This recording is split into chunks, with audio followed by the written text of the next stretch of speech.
Hello everyone, Steve here, back with another baseball video. Today's video is more about baseball statistics than it is about tabletop baseball. This is the second take of the video because the first time I recorded it, my computer's microphone was muted, and so I have a nice video but no audio.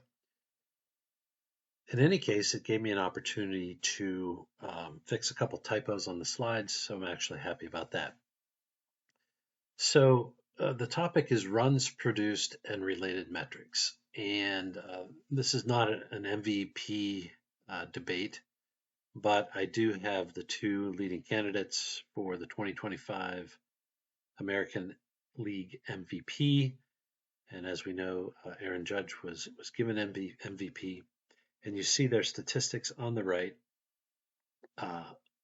Judge had 137 runs scored, 114 RBI, and 53 home runs.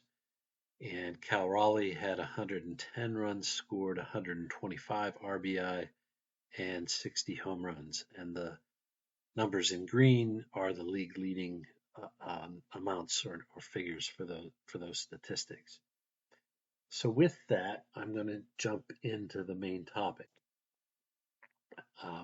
Before we dive in, though, I always put in the description some links to some related information that are relevant to today's topic. So if you want to do more research, go ahead and click on those links. As always, I appreciate it if you give me a thumbs up. If you like the video, it lets me know you're watching. More importantly, if you have a comment, positive or negative, use the comment section, and subscribe if you want. It doesn't matter. I'm not going to make any money doing these YouTube videos. So let's jump in. So this was a game that I had played with a sim, and I had done a video on it. It was a pretty basic baseball sim.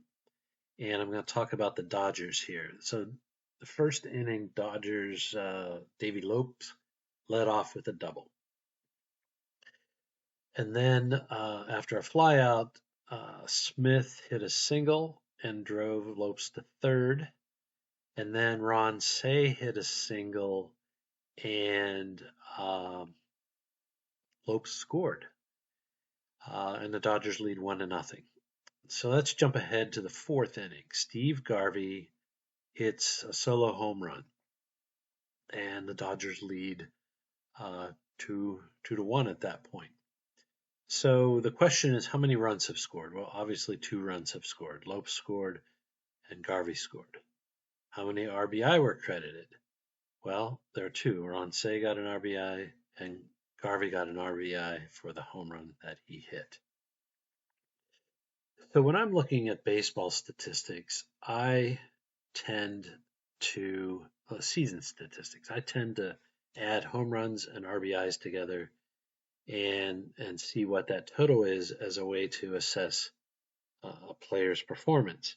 And in particular, I look for people who have 100 runs scored or 100 RBI or both. So I've always added those two together, but then there is a contingent out there that says, well, if you're going to use this so-called run produced metric, you should have runs plus RBIs minus home runs, because you don't want to double count home runs, because that's both a run scored and an RBI. Or you can do what I do, which is to add runs and RBIs together, and that's it. That's the statistic. So I've been thinking about this off and on for a while. Every time I read something about it, I'll do a little research. And about 4 months ago, I actually sat down and said, I'm going to research this more and I'm going to do a video. And at that time, I posted a question on a Facebook group, which I think was a sabermetrics type group. And Kurt's friend, Internet Guy, immediately responded, and I'm paraphrasing, "Who cares? It's a stupid metric." Again, paraphrased, but not unlike the kind of dialogue that occurs on the internet every day. Well, okay, it's like, well, I'm going to do more work because it may be a stupid metric, but the OCD in me needs to know which of the two ways of calculating it is better. So I did more research. I found an article on the SABR website, and I gave you the link earlier. And this person, if you see in green, says if we assume that for every run scored by a team, the player who scores the run accounts for half of that run, and the player who drives it in accounts for half, the other half, blah, blah, blah. So basically, if you look at the bottom, the real formula should be runs plus RBIs divided by 2. And in our Dodgers example, 2 runs were scored. There were 2 RBIs. Divide by 2, you get 2 runs, and that's exactly how many runs there were produced. Now, in fairness, if you see the green arrow, this guy's article said it's not the purpose of this research to promote runs produced as a measure of individual excellence. And then the article kind of gets a little more esoteric and beyond my ability to comprehend. But I think this kind of supported what I said is the better way to calculate the two metrics. Now, in fairness, a long time ago when I did research this, somebody had done some kind of correlation analysis, and I don't recall the specifics, but it actually indicated that the version deducting home runs produced a better result, but that could be just some odd statistical phenomenon. I don't know. Okay, so rather than just stop here, I decided to do some additional work. But before we go on, there are some obvious issues with my runs produced metric. The main one being that it depends on context. What are the other members of your team doing? Who's getting on base in front of you? Are they? Who's hitting behind you? Are they hitting? The lineup order is influenced by the manager, and that may have influenced your opportunities to either score or be knocked in. Runs produced is a counting stat, not a rate measure. So we're just accumulating the absolute numbers of the RBIs and runs scored. And then I asked AI this question, and it says that the metric mixes skill and external factors like ballpark differences, the era you're in. We've talked about lineup construction and so on. Maybe luck, I don't know. And then there's the other possibility. Do you have value in just avoiding an out? Like if you are able to draw a walk and move the runner on first to second and put him in scoring position, surely that has some value, but that's not measured by runs scored and RBIs. So I did some more research. I'm not going to spend a lot of time on the next 4 slides because you can pause and read them, but Bill James came up with a runs created metric. You see a simple version of that at the top, and then there was a more detailed, more technical version at the bottom, and you see the formulas. And then there's wOBA, and that's popular in the sabermetric world. It's weighted on-base average, and it's based on what are called linear weights. And if you see at the bottom, you see that various offensive statistics are weighted in different ways to come up with a metric, and then this is scaled to be on the same scale as on-base percentage, and it's a component of WAR, wins above replacement. The interesting thing about wOBA is that, compared to slugging percentage, for example, slugging percentage treats a single as 1, a double as 2, a triple as 3, and a home run as 4. The weightings are different in wOBA. Just to go back for a second, hopefully this will work. Yeah. This is all based on a concept of what's called linear weights.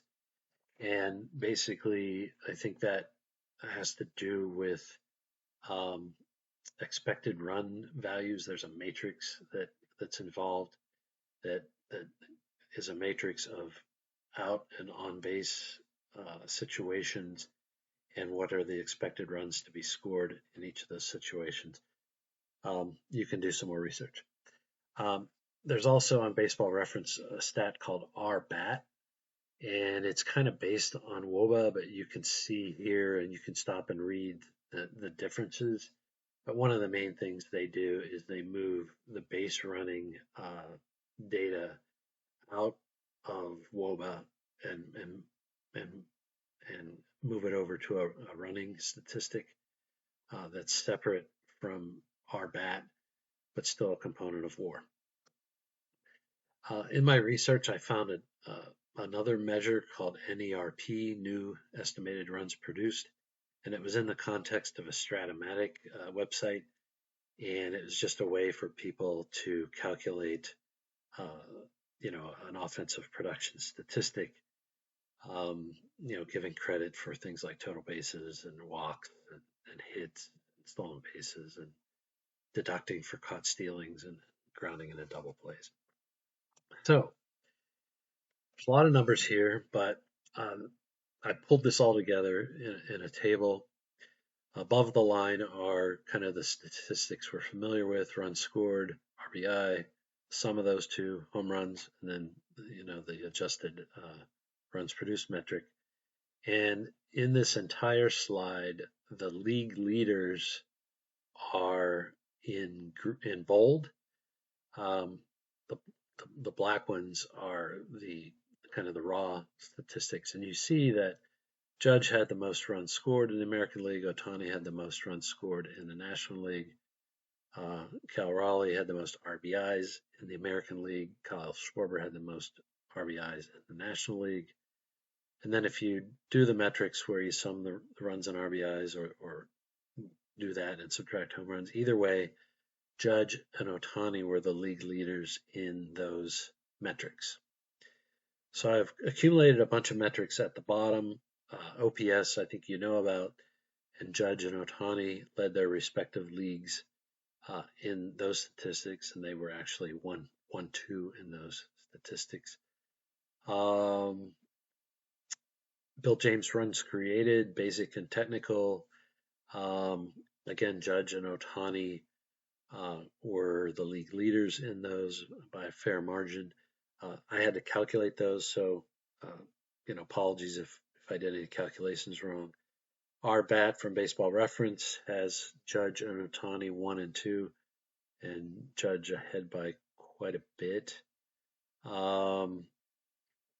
And then wOBA, which we just talked about, that comes from Fangraphs.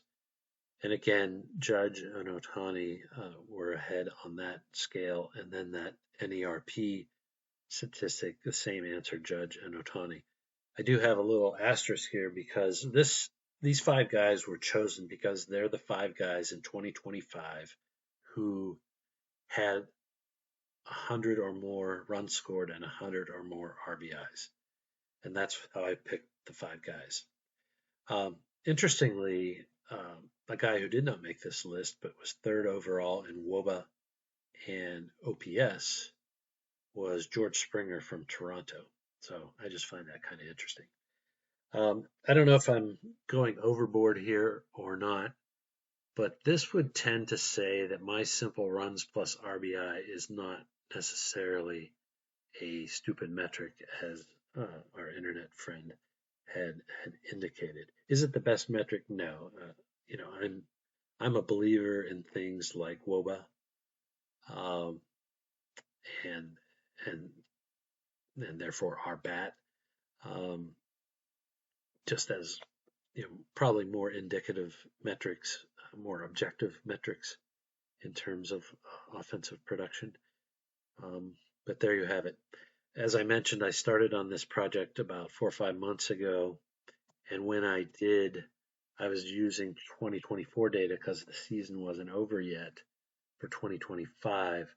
And so what you see here is a list of players organized by WAR. Now, WAR includes more than offense, but you can see Aaron Judge was number 1, Bobby Witt Jr. number 2, Shohei Ohtani number 3, and so on. And then what I did down below is I calculated the 2 simplistic metrics, runs plus RBIs, and runs plus RBIs minus home runs. And then I listed the players in order by those metrics. And then on the left, I've indicated where they were in WAR just to see if the order changed much.